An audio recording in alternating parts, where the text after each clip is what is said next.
it's an honor to represent these boys up here, and I'm going to just say a few words about each of them. I'll just start off when we were drafting this team. I think I've told the story to a couple of you. I was sitting in Liam's bed, and we're like, well, how are we going to do this? And we just decided, you know what, let's pick guys we want to spend time with. And that's what family, boys, and we kind of figured we'd put the baseball together. And boys, we put the baseball together.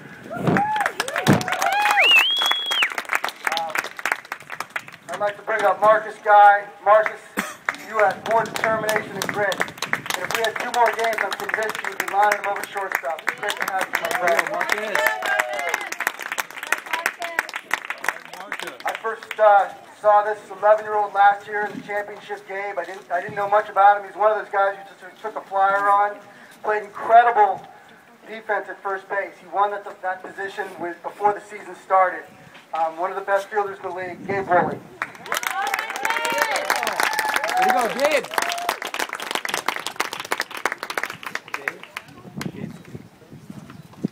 Liam was on a soccer team a few years ago that was like a little engine that couldn't, and then it did. And one on that team was Austin Clack, and I first got to meet him and his mom and his dad. Great to have you here, Austin. Had multiple excavations this year.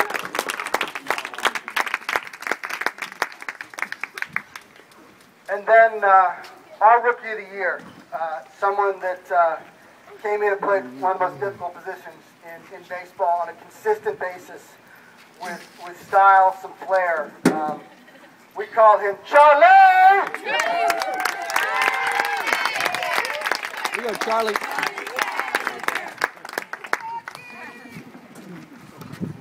We had to coax this guy out of retirement. And we worked hard to do it. We wanted him to play. He's been in 4 championship games over the last 4 years. He keeps our team loose, laughing and kind of crying sometimes. Nick Graham. There you go, Nick.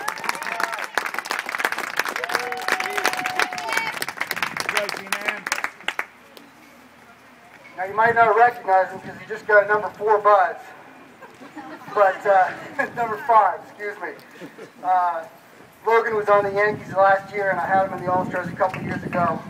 Someone I really have grown to care for, and I look forward to being friends with him for a long time. A catcher, a pitcher, and he hammered one out over this left field fence in our last game. One of the hardest balls I'd ever seen. Logan Cowboy.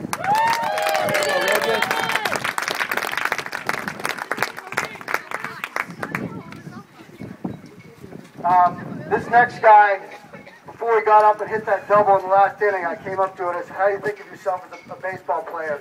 What epitomizes you? He says, I'm a good player. And I said, well, that's true, but I think of it just a pure hitter. And Jack Malloy just hits the ball over and over and over. And we are so pleased that he got it.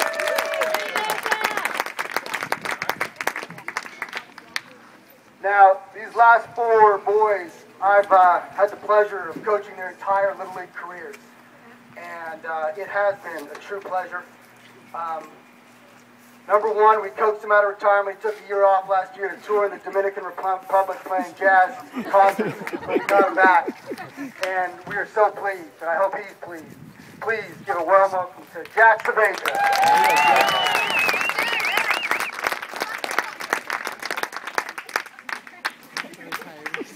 Now, most of the time, you know, when you have youth athletics, is something, you know, is inappropriate. It's, you know, you're talking to the coach.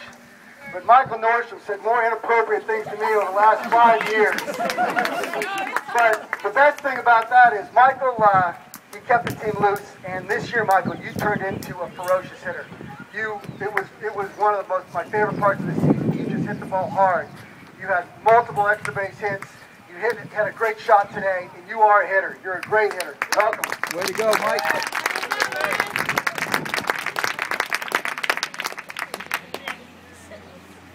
Well, when you go through the draft with Little League, you get, you know, whoever the coaches are get their sons. So we were stuck with these last 2 guys, Gary and I.